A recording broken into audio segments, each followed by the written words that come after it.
एक ऐसा horror station जहां पर लोगों की जान रहस्यमयी तरीके से जा रही है। एक एक कर लोग यहां मारे जा रहे हैं। क्या है इस रेलवे स्टेशन का खौफनाक सच, आज हम इस वीडियो में जानेंगे। कहानी में काफी सस्पेंस है, तो वीडियो को लास्ट तक देखना। कहानी की शुरुआत ओसुओ नाम के एक रेलवे स्टेशन से होती है, जहाँ पर एक आदमी अपनी ट्रेन का वेट कर रहा था और तभी उसे एक औरत दिखाई देती है जो कि चलते हुए लड़खड़ा रही। आदमी को लगता है कि उसने ड्रिंक कर रखी है, इसलिए वो उसे सोशल मीडिया पर पोस्ट कर देता है और तभी वो औरत अपना सर दीवार से लड़ाने लगती है और फिर अचानक से गायब हो जाती है। वो आदमी उसे देखने की कोशिश करता है कि तभी अचानक से मेट्रो की एंट्री वाला दरवाजा खुल जाता है, जबकि वहाँ कोई भी ट्रेन नहीं थी। उसे नीचे से कुछ आवाजें सुनाई पड़ती हैं और जैसे ही वो सुनने के लिए बैठता है वो दरवाजा बंद हो जाता है और वो आदमी मारा जाता है। सीन शिफ्ट होता है और हमें नायन नाम की एक रिपोर्टर को दिखाया जाता है। नायन ने हाल ही में एक एक्ट्रेस का इंटरव्यू लिया था, इसीलिए वो काफी फेमस हो गई थी। यहाँ हमें ये भी पता चलता है कि नायन की जो बॉस है वो उससे अच्छा बर्ताव नहीं करती है और वो नायन से ओक्सो स्टेशन की रिपोर्टिंग करने को बोलती है, जहाँ पर हाल ही में वो आदमी मारा गया था। नायन स्टेशन पर पहुँचती है, जहाँ पर उसे दो वर्कर मिलते हैं जिनका नाम जॉय और वुंजा होता है। वो दोनों ही नायन को इंटरव्यू देने के लिए तैयार हो जाते हैं। दोनों को इस स्टेशन के बारे में काफी कुछ पता था। वर्कर्स का काम खत्म होने के बाद नायन उनसे काफी देर तक सवाल जवाब करती है। वुंजा उसे बताता है कि कुछ दिनों पहले एक अजीब सा आदमी स्टेशन पर आया था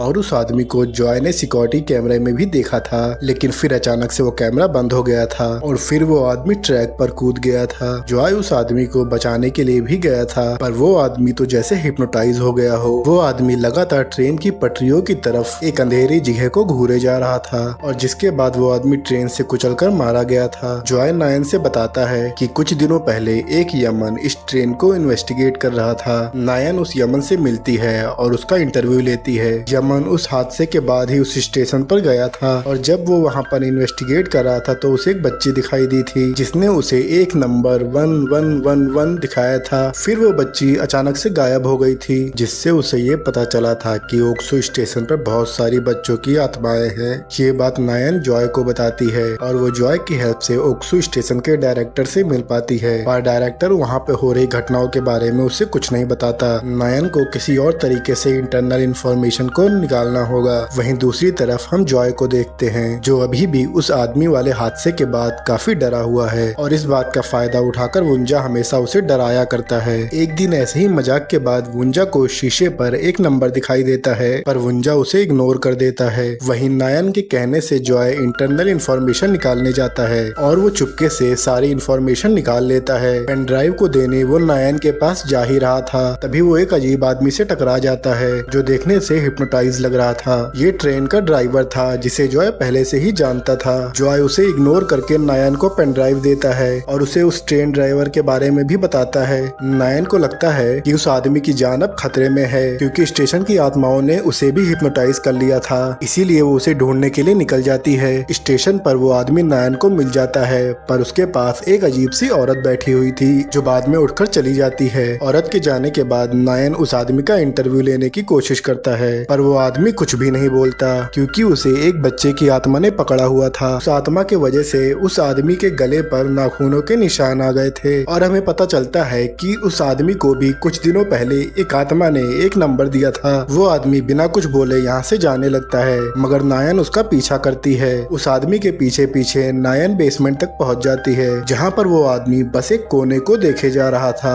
फिर वो अचानक से बताता है कि उसे 0329 नंबर मिला है, जिससे नायन को कुछ समझ नहीं आता। नायन उसके पास जाती है, पर अचानक से वो आदमी भयानक सा हो जाता है और नायन डर के वहाँ से भाग जाती है। जब वो ट्रेन से घर जा रही थी तो आसपास के लोग उसी की स्टोरी पढ़ रहे थे, इसीलिए वो काफी खुश होती है, पर अब उसे डरावने डरावने सपने आने लगते हैं कि आँख ऑफिस में खुलती है, जहाँ पर सब उसके लिए केक कट कर रहे थे, क्योंकि ओक्सो स्टेशन की स्टोरी वायरल हो गई थी। सब सेलिब्रेट ही कर रहे थे, तभी नायन की बॉस यहाँ आ जाती है और वो एक शॉकिंग न्यूज सबको सुनाती है और वो नायन से कहती है, तुम जो हरकतें स्टेशन पर करके आई हो वो सब सीसीटीवी में रिकॉर्ड हो गया है। फुटेज देखकर हमें पता चलता है कि स्टेशन पर नायन जिस आदमी से बात कर रही थी उसने खुद को काफी देर पहले ही बेसमेंट में लटकाकर मार लिया था। मतलब ये है कि नायन यहाँ पर एक आत्मा से बात कर रही थी और वो आत्मा नायन को अपनी बॉडी के पास ले गई थी और ये देखकर नायन एकदम शॉक हो जाती है और उसकी बॉस नायन पर भी बहुत गुस्सा करती है। कुछ समय बाद नायन को उस औरत का भी पता चल जाता है जो नायन से पहले उस आत्मा से बात कर रही थी। नायन उस औरत के घर जाती है जिसका नाम लीन होता है। लीन नायन को देखते ही अजीब तरह से बातें करने लगती है। लीन बोलने लगती है कि खोए हुए बच्चों की आत्माएं सभी लोगों को मार डालेंगी और यहाँ पर नायन को ओक्सू स्टेशन की हिस्ट्री पता चलती है। दरअसल स्टेशन के पहले वहाँ पर एक कुआं था जिसके अंदर एक किडनैपर बच्चों को लाकर बंद किया करता था और जिसके बाद बहुत सारे बच्चे वहाँ पर मारे गए थे, पर कैसे वो हम आगे देखेंगे। और उन्हीं बच्चों की शैतानी आत्माएं ओक्सू स्टेशन पर घूमती रहती हैं और इसीलिए वो स्टेशन इतना हॉन्टेड है। लीन नियान से कहती है कि तुम्हें भी स्टेशन से दूर रहना चाहिए, नहीं तो तुम्हारी जान भी खतरे में पड़ सकती है। और नायन तो उस स्टेशन की हिस्ट्री सुलझाने का फैसला कर चुकी थी। नायन इंटरनेट से उस स्टेशन की पुरानी फोटोज निकालती है। फोटो में वो देखती है कि कुएं के पास एक घर भी है और नायन उस फोटो को लीन को भी भेज देती है। लीन फोटो देखकर चौंक जाती है, जिसके बाद वो नायन को चमन से मिलने को बोलती है। नायन जॉय के साथ यमन के पास जाती है जो असल में एक मॉर्ग भी संभालता था और उसके पास ट्रेन ड्राइवर की बॉडी आई हुई थी। लाश की फोटो लेते समय नायन काफी डरी हुई थी क्योंकि उस लाश में पैरानॉर्मल एक्टिविटी हो रही थी।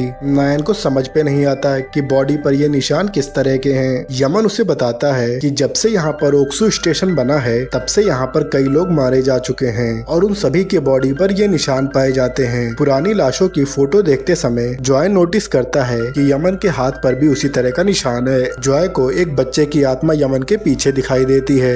यमन उसे बताता है कि दरअसल ये निशान आत्माओं के नोचने के हैं। यमन के हिसाब से अगर वो बच्चों की आत्माएं किसी को मारने का फैसला कर लेती हैं तो सबसे पहले उसे एक नंबर देकर नोच लेती हैं और उसे टारगेट बना लेती हैं। यमन के हिसाब से अगर किसी के बॉडी पर ये निशान आ गया तो उसका मरना तय है। शीन लीन पर शिफ्ट होता है जिसके पास एक डायरी थी जिसमें कई सारे नामों के आगे कुछ नंबर लिखे हुए थे और साथ ही एक पुरानी फोटो थी जिसमें एक आदमी और भाई बहन थे। फोटो को देखकर लीन को डर लगने लगता है जिसमें शायद लीन भी थी और उसका बचपन भी उसी घर में बीता था। अब अगले दिन नायन उस कुएं और वो किडनैपर वाली स्टोरी को पोस्ट करती है जो कि हिट चली जाती है और वो स्टोरी पढ़ने के बाद ज्यादा से ज्यादा लोग ओक्सू स्टेशन पर घूमने के लिए जाने लगते हैं। इसका मतलब था कि अब ज्यादा लोग मारे जाएंगे। लोग सोशल मीडिया पर अपनी निशान वाली फोटो डालना शुरू करते हैं जिसे देखकर नायन काफी घबरा जाती है। वो सोचती है कि अनजाने में उसने ये क्या कर दिया और उसका कलीग उसे बताता है कि ये जो निशान वाली फोटो सभी लोग सोशल मीडिया पर डाल रहे हैं वो नकली है। ये सब सभी लोग व्यूज पाने के लिए कर रहे हैं क्योंकि आजकल लोग व्यूज के लिए कुछ भी कर सकते हैं। फिर हम जॉय और युंजा को देखते हैं। युंजा के हाथ पर उसी तरह के निशान आ गए थे। जॉय युंजा पर गुस्सा करता है कि उसे लग रहा था कि वो भी सोशल मीडिया की तरह नाटक कर रहा है, जबकि ऐसा कुछ नहीं था। एक फेमस लड़की पर भी वो निशान आ जाते हैं और जब वो वॉशरूम जाती है तो वहाँ की लाइट फ्लिकर करने लगती है और एक बच्चे की आत्मा अचानक से आकर उस लड़की को पकड़ लेती है। वो आत्मा उस लड़की को बुरी तरह से नोचकर मार डालती है। उस लड़की की चीख सुनकर युंजा यहाँ पर आता है। जब वो दरवाजे के नीचे से देखता है तो उसे एक आत्मा दिखाई देती है। डर कर वो भागने की कोशिश करता है पर आत्माएं उसे चारों तरफ से घेर लेती हैं और उसे भी मार देती हैं। सीन नायन पे शिफ्ट होता है जो अपने बॉस से बात कर रही थी। बॉस उसे बताती है कि ओक्सू स्टेशन पर एक हादसा हुआ है और जल्दी ही वो वहाँ जाकर रिपोर्टिंग करे। नायन को वहाँ पहुंचकर पता चलता है कि युंजा की मौत हो गई है। वो जॉय के पास जाती है जो काफी दुखी था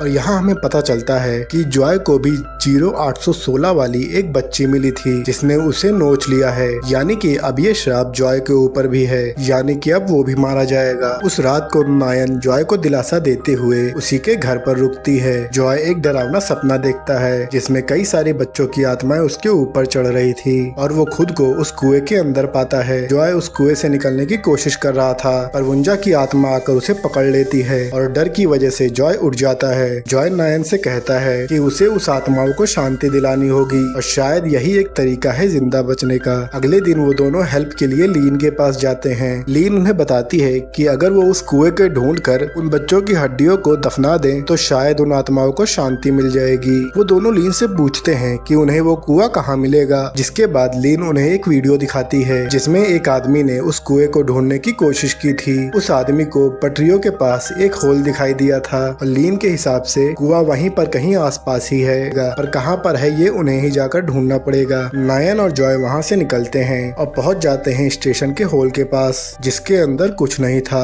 और इसीलिए वो टनल के अंदर जाने का फैसला करते हैं क्योंकि जॉय को उस टनल से किसी की आवाजें आ रही थी। जॉय टनल में जाके अपना कैमरा ओपन करता है। तभी एक आत्मा धीरे धीरे उसको उसकी तरफ आती हुई दिखाई देती है और जब वो बहुत नजदीक आ जाती है जॉय बुरी तरह से डर जाता है। एक पल के लिए तो नायन भी उसे एक शैतान लग रही थी। जॉय चिल्लाने लगता है पर नायन उसे शांत करवाती है और दोनों आगे बढ़ते हैं। यहाँ पर उन्हें एक दरवाजा मिलता है जिसकी दूसरी तरफ खुदाई हो रखी थी। वो दोनों उस गुफा के अंधेरे में आगे बढ़ते हैं और आखिर तक पहुँच जाते हैं जहाँ पर वो कुआं था और वो लोग खोदना शुरू करते हैं। और जब वो लोग खुदाई कर रहे होते हैं तभी एक आत्मा उसका हाथ पकड़ लेती है और वो दोनों ही लोग काफी डर जाते हैं। फिर एक एक कर दीवार के अंदर से बच्चों की आत्माएं रेंगते हुए बाहर निकलती हैं। सारी बच्चों की आत्माएं आकर उन्हें घेर लेती हैं और काफी बुरी तरह से चीखना और रोना शुरू कर देती हैं।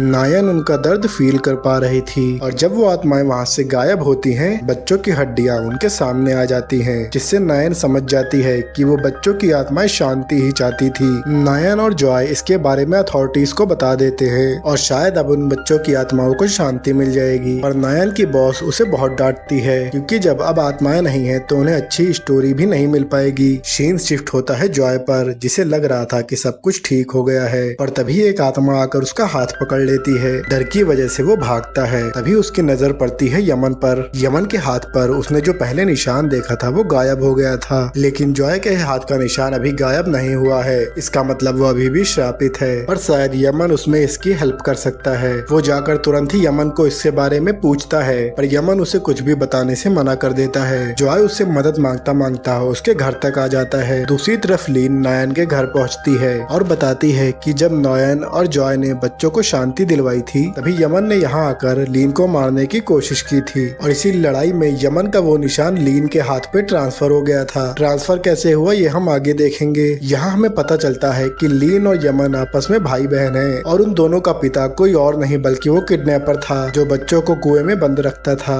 और एक दिन लीन उन बच्चों के पास गई थी और वो उन्हें यहाँ से बचाने का वादा भी किया था, पर लीन उन्हें दोबारा बचाने कभी नहीं गई और वो बच्चे कुएं में ही मारे गए। लीन बताती है कि उसके पिता की तरह उसके भाई का दिमाग भी हत्यारे का है, इसलिए वो नहीं चाहता कि कभी उन आत्माओं को शांति मिले। लीन अपने पिता की किडनैपिंग वाली डायरी नायन को दिखाती है और बताती है कि उनका पिता सभी बच्चों को एक नंबर से डिनोट कर देता था और एक दिन उसने सबको जिंदा ही दफना दिया था क्योंकि उनके बच्चों के घर वाले ने फिरौती की रकम देने से मना कर दिया था। ये सब सुनकर नायन पूरी तरह से टूट जाती है और अगले दिन जब वो सोकर उठती है तो उसे जॉय का फोन आता है। जॉय बताता है कि कल वो यमन के यहाँ गया था और उसने इस निशान को ट्रांसफर करने की विधि जान ली है और यमन ने उसे ये भी बताया था कि आत्माओं को शांति मिलने के बाद भी उनका श्राप नहीं खत्म होगा जिनके हाथ पे निशान है, और इसीलिए वो रात को नायन के सोने के बाद उसके घर गया था। और अब नायन समझ जाती है कि जॉय ने उसके साथ धोखा किया है। उसने अपना निशान नायन को ट्रांसफर कर दिया था, पर नायन भी यहाँ पर कुछ कम नहीं होती। नायन भी जाती है यमन के पास और उससे निशान ट्रांसफर करने का तरीका पूछ लेती है। नायन को यहाँ पता चलता है कि दो लोगों में निशान तभी ट्रांसफर होगा जब उन दोनों में कोई एक्सट्रीम इमोशन हो, जैसे कि लीन और यमन में दुश्मनी का इमोशन था और जॉय और नायन के बीच एक पक्की दोस्ती वाला इमोशन था। नायन अब तैयार होकर जाती है अपने खड़ूस बॉस के पास। अपना रिजाइन लेटर वो उसके मुंह पर मारती है और उसे अच्छे से गालियां भी देती है और उसे एक नंबर भी देती है और उसे बताती है कि अब ओक्सू स्टेशन का श्राप तुम्हें लग जाएगा, पर उसकी बॉस इस बात पे भरोसा नहीं करती। नायन अपनी बॉस को उस नंबर को उठाने का चैलेंज करती है और जैसे ही उसकी बॉस उस नंबर को उठाती है नायन मुस्कुराती है और वहाँ से चली जाती है। नायन के हाथ का निशान ट्रांसफर हो चुका था